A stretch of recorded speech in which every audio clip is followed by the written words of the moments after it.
Hello বন্ধুরা, প্রত্যেকে কেমন আছো? স্টে উইথ তোজোতে নতুন একটা ব্লগ নিয়ে চলে এলাম। রবিবার ছিল রাহি মানে আমার বান্ধবী অর্পিতার মেয়ের বার্থডে। আগেই বার্থডে হয়ে গেছিলো, তারপর পোস্ট সেলিব্রেশন হচ্ছিল।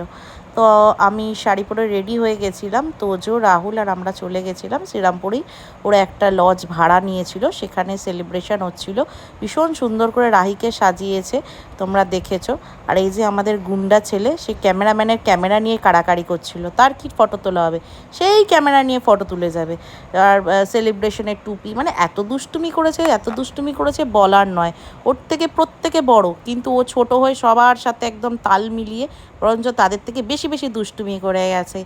যাই হোক, এনিওয়ে, রাহির বার্থডেটা আমরা প্রত্যেকে খুব ভালোভাবে সেলিব্রেট করেছি। অনেক দিন পর আমরা বান্ধবীরা এক জায়গায় মিলিত হয়েছিলাম। অর্পিতা হচ্ছে আমার স্কুলের বান্ধবী, সব স্কুল ফ্রেন্ডরা আমরা সব এক জায়গায় হয়েছি, তাই খুব আনন্দ করেছি। এই যে ভয়েস মেসেজ দিচ্ছি, তার সাথে পাশ থেকে তোজো বলছে বার্থডে ভিডিওটা দেখে। তো এতই ছোট, ওকে দাঁড় করালে কেক কাটিংয়ের সময় দেখা যাচ্ছিল না, টেবিলে ঢাকা পড়ে যাচ্ছিলো।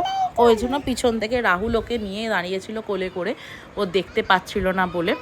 কেক কাটিং হয়ে গেল, কেকটা ভীষণ ভীষণ সুন্দর হয়েছিল। আর এত বাচ্চা ছিল, কে কাকে সামলাবে, এই হচ্ছে ব্যাপার। যাই হোক, আমরা বন্ধুরা মিলেও সবাই মিলে খুব আনন্দ করলাম, সেলিব্রেট করলাম রাহির বার্থডে। হ্যাঁ, বাবার কোলে আছো তুমি, ঠিক ঠিক। তো এই ছিল আমাদের সেদিনের ছোট্ট ব্লগ। তো কেক কাটিং তোমরা দেখতে পাচ্ছ, রাহির কেক কাটিং।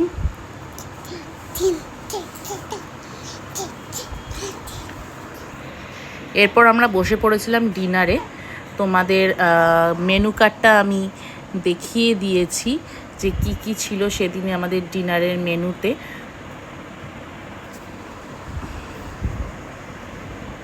দেখতে থাকো আর জিভ দিয়ে লাল ঝোল পড়তে থাকুক। এনিওয়েজ, আমার ভিডিওটা এডিট করার সময় আমার দেখে আবার খিদে পেয়ে যাচ্ছে। অনেক দিন পর স্কুলের বন্ধুরা সবাই একসাথে হয়ে খুব আনন্দ হলো, খুব মজা হলো।